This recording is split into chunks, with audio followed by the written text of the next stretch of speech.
It's Jay. Good morning. Welcome to the Muskogee Creek National Council Emergency Session. Today is Friday, July 7, 2023. The time is now 11:02 a.m. My name is Speaker William Lowe, and I call this meeting to order. At this time, I would like to ask Representative Anna Marshall to say our invocation, please. Thank you, Speaker. Creator God, we just come to you today and we just ask for all your wisdom and your guidance as we come to make a decision that will affect our nation and affect our citizens and our staff. And we just ask that you just continue to bless us with this blessing of rain that is much needed, and that we just continue to look to you for guidance and knowledge and wisdom. And we just ask all these things in your name. Amen. Amen. Hello, Representative Marshall. Just for the record, we tried to get the live stream working. Unfortunately, IT could not get that going. So we'll record this and post it to our website as soon as the meeting's over. So next item on the agenda, roll call, recording secretary, Alicia Strobel. Speaker William Lowe. Here. Galen Cloud. Delega. Mary Crawford. Delega. Joyce Steer. Present. Patrick Freeman. Here. Sandra Golden. Present. Leonard Gouge. Leonard Gouge. Nelson Harjo excused. Joseph Hicks. Here. Randall Hicks. Present. Robert Huft. Robert Huft. Anna Marshall. Present. Charles McHenry. Here. Thomasine Yahola Osborne. Present. Sterile Proctor. Here.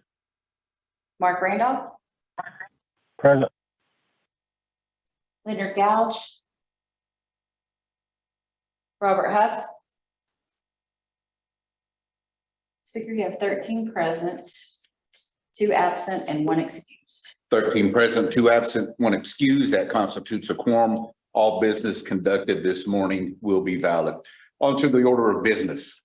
NCA 23-067, a law of the Muskogee Creek Nation amending NCA Title 35, Chapter 7, entitled Disaster Act, and appropriating additional funding for fiscal year 2023. Sponsors are Representative Randall Hicks, co-sponsor Representative William Lowe. Speaker, motion to adopt. Representative Randall Hicks makes a motion to adopt, seconded by Representative Joseph Hicks. Discussion. Do we have any discussion? Speaker, I believe Erin Saltzman is online. I'd like to allow her a few minutes to discuss or elaborate on the legislation. Yes, sir, certainly. Ms. Aaron, are you on? Hello, yes, I'm here. Can you hear me? Yes, ma'am. The floor is yours. Okay. As you're aware, the current legislation for the disaster program sets our annual budget at $250,000. And obviously the reason we're here is because that amount is not going to sustain us through the end of the fiscal year. With the recent storm that happened in June, to date, we have received approximately 1,200 disaster applications. Most of those households are requesting assistance with replacement of food, and the maximum assistance that the program gives for replacement of food is $500. So as you can see with just those numbers alone, the $250,000 would not sustain even just this one storm that we've recently experienced. Kind of going along with what I just mentioned, as you will see in the draft of the legislation that you've received, we have proposed to omit the section that caps our annual budget at $250,000. And the reason is just because of this instance right here. This shows you alone that things like this are unpredictable. This for our office has been unprecedented. And a cap on our budget is really it's detrimental to our functioning. We have to be able to, I guess, be more flexible, request more money. The 250,000 is not going to get it. So, we are here today requesting an additional $650,000 in order to get us through the remainder of the fiscal year. Yes, ma'am. Thank you, Aaron. Do we have any comments, questions? I will say for the minutes, for the record, that second speaker, Robert Huff, joined the meeting at 11:07 a.m. So on to questions, comments, representative. Yes, is that Representative Golden? Golden. Yes, ma'am. Yes. Please. Yes. Ms. Feldman, is all the disaster applications from the previous disaster? I've heard that there are a number of people who have applied and they haven't gotten assistance either. But I didn't know if you knew what the number is on that. In the Shawnee area. I have not been notified that there are citizens that are waiting for assistance for the disaster in the Shawnee area, but I can definitely look into that and see if I could run a report to see if we have any pending, and I could run for the date and time to see when that disaster occurred, and I could address them individually to see why or why not they haven't been funded. Speaker, Representative Hicks. Hold on one second, Randall. Sandy, is that good enough? Are you good with that Yes, answer? sir. Yes, sir. Okay, all Thank you. right. Thank you, man. Thank you, Aaron. Yes, Representative Hicks. Thank you, Speaker. I was just going to elaborate a little bit further what Ms. Golden said. We both attended the Cromwell Indian Community last week, I think it was. Yeah. And there was citizens in there that brought it to our attention that there were some citizens in Shawnee area that had applied for assistance and stated that they never received it. So what we will do is we can get those names and submit them to Ms. Saltzman, help her out as well. Yes, sir. And also, Speaker, one question for Aaron. Aaron, the funding that is not used, that will be returned back to the Treasury, correct? Yes, that is correct. Okay. All right. Thank you. Just wanted to clarify that as well. Thank you, Speaker. All right. Thank you, sir. Any other comments, questions, concerns? Last call. Speaker, this is Joy. Speaker, I have a Yes, question. Representative Deere. Yes, ma'am. Okay, Ms. Saltzman, has this office ever requested additional funding before, and when was that?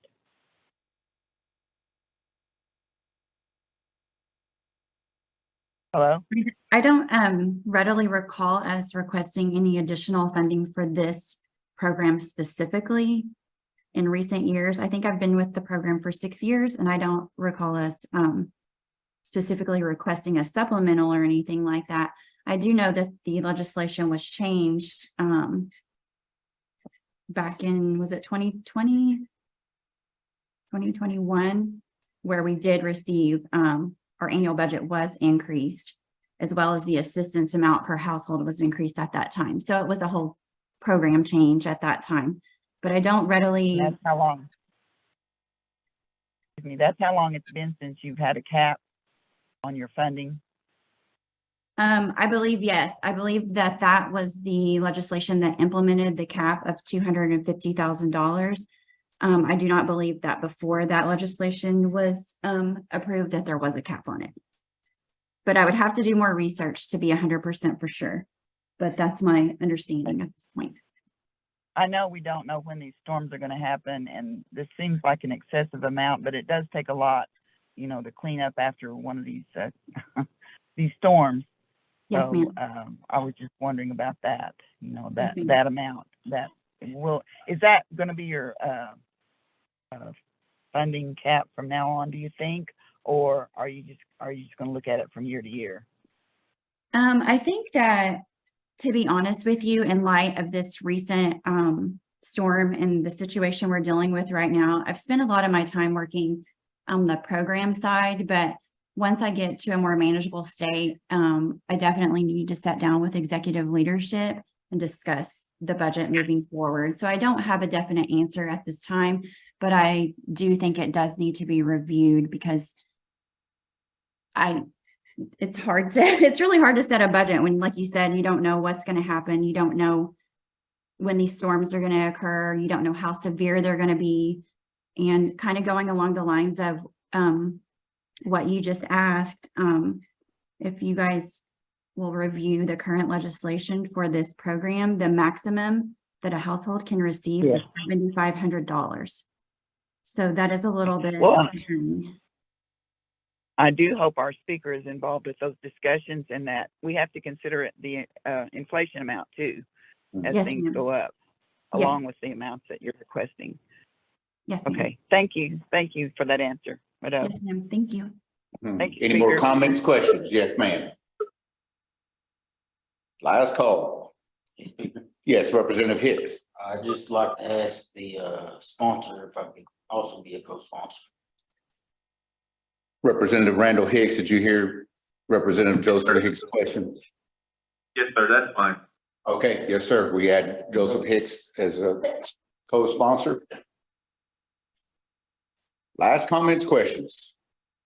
Hearing none, roll call vote, please. Randall Hicks, Yes. Robert Huff, Yes. Hannah Marshall, Yes.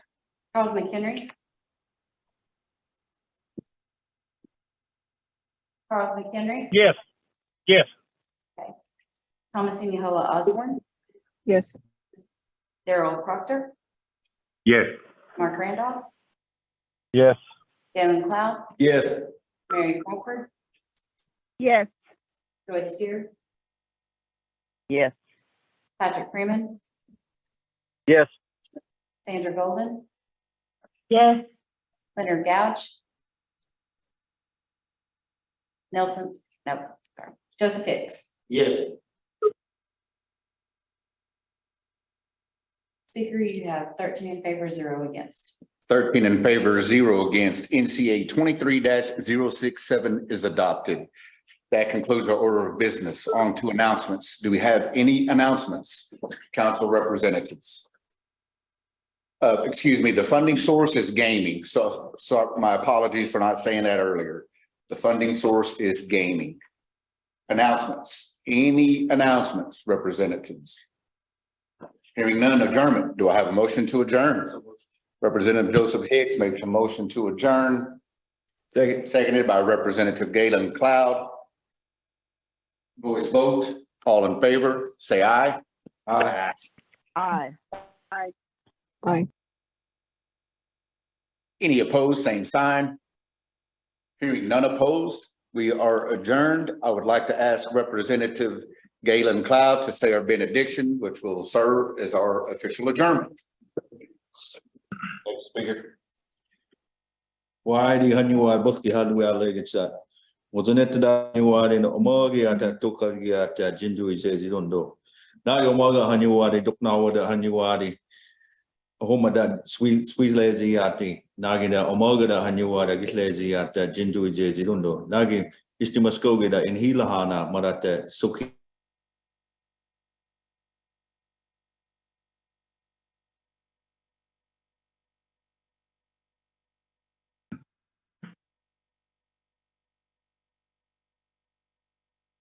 The end of this.